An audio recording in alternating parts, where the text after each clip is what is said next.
दोस्तों, क्या कभी किसी चोर को चोरी के बदले में ऐसा वरदान मिल सकता है जो उसे पूरे विश्व की धन संपत्ति का स्वामी बना दे? जाने अनजाने क्या किसी चोर को देवता का पद मिल सकता है? आज की कहानी शिव पुराण के उस प्रसंग से है जिसमें कोषाध्यक्ष कुबेर की कथा का वर्णन है। कुबेर को हम धन संपत्ति के देवता के रूप में जानते हैं, परंतु आज जानते हैं कि वो कैसे बने एक देवता, जबकि वो चोरी करते हुए पकड़े गए थे। आइए सुनते हैं इस कथा को और साथ में ये भी जानने का प्रयास करेंगे कि ईश्वर के बनाए नियम कैसे काम करते हैं, कैसे आपके कर्म आपके जीवन को ढालते हैं, उसे बनाते या बिगाड़ते हैं। एक समय की बात है, कांपिल्य नगर में यज्ञदत्त नाम का एक ब्राह्मण हुआ करता था। एकदम सदाचारी, धर्म पर चलने वाला। फिर इस ब्राह्मण के घर एक पुत्र ने जन्म लिया जिसका कि नाम रखा गया गुणनिधि। पिता जितना सदाचारी, पुत्र अपने नाम से उल्टा उतना ही दुराचारी और उद्दंड। हमेशा जुआ खेलने में बिजी रहता था। पिता को जब समझ में आया कि उसका पुत्र सुधर नहीं सकता तो उसने उसका त्याग कर दिया और उसे घर से निकाल दिया। घर से निकलने के बाद गुणनिधि जगह जगह भूखा प्यासा भटकता रहा। एक दिन उसे रास्ते में एक शिव मंदिर दिखा। गुणनिधि के मन में विचार आया कि यदि वो मंदिर में जाके प्रसाद चुरा ले तो उसकी भूख मिट सकती है। इसी चोरी के उद्देश्य से गुणनिधि मंदिर में घुस जाता है। मंदिर में अंधेरा था, चुराने के लिए देखने की आवश्यकता थी, जिसके लिए प्रकाश की।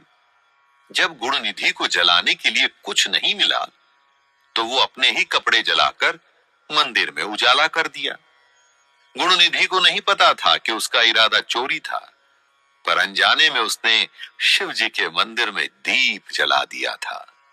भगवान शिव के लिए दीप दान किया गया था और उसका उसे पुण्य भी मिलना था, पर हुआ ऐसा कि वह चोरी करते हुए पकड़ा गया। भगवान शिव के मंदिर में चोरी भयंकर अपराध था।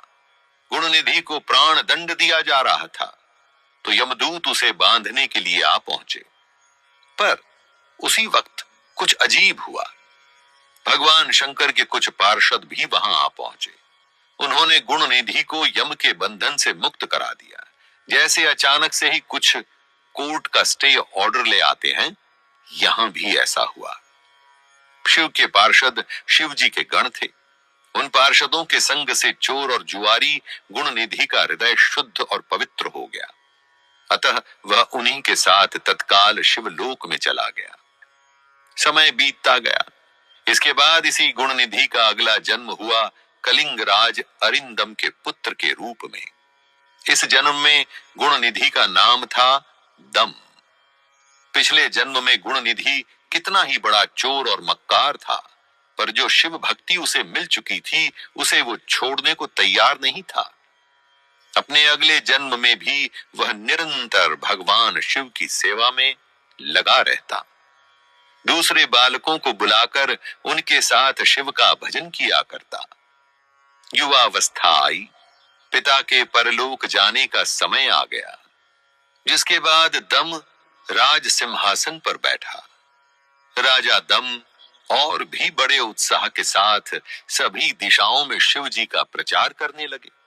अनजाने में जो अपने कपड़े जलाकर उसने दीप दान किया था, वो प्रवृत्ति इस जन्म में नियम बन गई। राजा दम ने अपने पूरे राज्य में दीप दान की प्रथा का प्रचलन किया। आदेश दे दिया कि आसपास के जितने भी शिवालय हों, वहां सदा दीप जलते रहना चाहिए। इसी तरह अपनी शिव भक्ति के साथ अपने राज धर्म का पालन करते हुए राजा दम ने बहुत सारी धर्म संपत्ति अर्जित की। और फिर जब इस जन्म में भी उनकी मृत्यु हुई तो यही राजा अलकापुरी के स्वामी हुए। जन्म लेने की श्रृंखला चलती रही। ब्रह्मा के मानस पुत्र पुलस्त्य से विश्रवा का जन्म हुआ और फिर विश्रवा के पुत्र कुबेर। ये कुबेर अभी साधारण कुबेर ही था, वो कुबेर नहीं जिसे हम सब जानते हैं। वो तो अभी बनना बाकी था दोस्तों। अपने पिछले जन्मों की शिव भक्ति कुबेर ने छोड़ी नहीं। उसे शायद पता था कि कैसे गलती में किए गए दीप दान से जो उसे शिव भक्ति का वरदान मिला था वो अतुलनीय, इनकंपैरेबल था। वह शिव की नगरी काशी गया और वहां उसने 11 रुद्रों का ध्यान करते हुए कठिन तपस्या शुरू कर दी। ये तपस्या कई वर्षों तक चलती रही। जब वहां भगवान शिव स्वयं देवी पार्वती के साथ प्रकट हुए, भगवान शिव तपस्या से प्रसन्न थे। बोले, कुबेर, मैं तुम्हारे तप से प्रसन्न हूं और तुम्हें वर देने को तैयार हूं। तुम अपनी मनोकामना बताओ। साक्षात शिव जी को जब कुबेर ने सुना तो उसने अपनी आंखें खोली, परंतु उसे कुछ भी दिखा नहीं, क्योंकि सामने तो जैसे हजारों सूर्य एक साथ चमक रहे थे। एक मानव शिव जी के तेज को कैसे देख पाता? कुबेर ने कहा कि उसे कुछ नहीं चाहिए, बस वो दिव्य दृष्टि चाहिए जिससे वो शिव जी को देख सके। कुबेर की ये बात सुनकर शिव जी ने अपना हाथ कुबेर के मस्तक पर रख दिया और कुबेर को वो दिव्य दृष्टि मिल गई कि वो शिव जी को साक्षात देख सके। दोस्तों, कुबेर महान शिव भक्त था। उसने अपने कितने ही जन्म शिव भक्ति में लगा दिए थे। जब वो कोई भी वर मांग सकता था तो भी उसने बस इतना ही मांगा कि उसे महादेव के दर्शन हो सके। भगवान शिव जानते थे कि कुबेर को और कुछ भी नहीं चाहिए।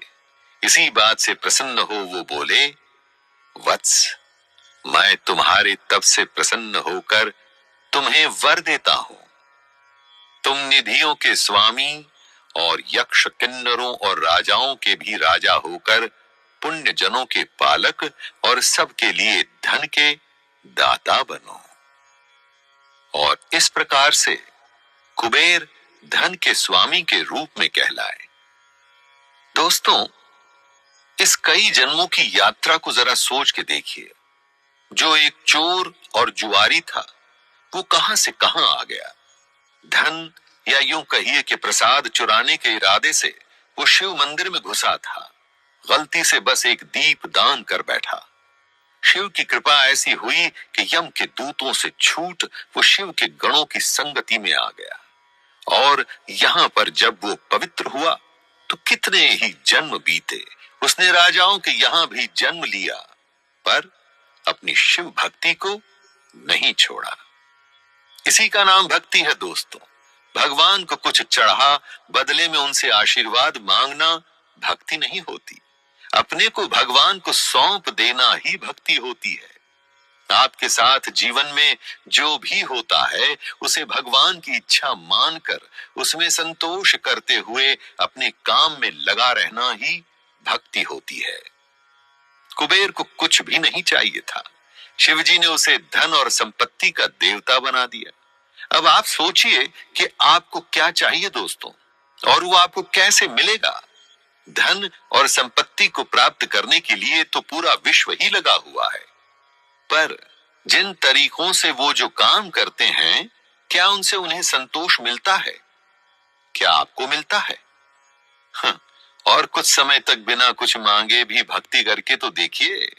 हो सकता है कि आपको किसी वस्तु की आवश्यकता ही ना हो, तो करेंगे ना दोस्तों। कुबेर ने जिस तरह भगवान को पाया, इसी तरह हम भी तो पा सकते हैं। तो आइए प्रयास करें। और इसी प्रयास के साथ मैं शैलेंद्र भारती आपसे आज्ञा चाहता हूं। फिर मिलूंगा एक दूसरे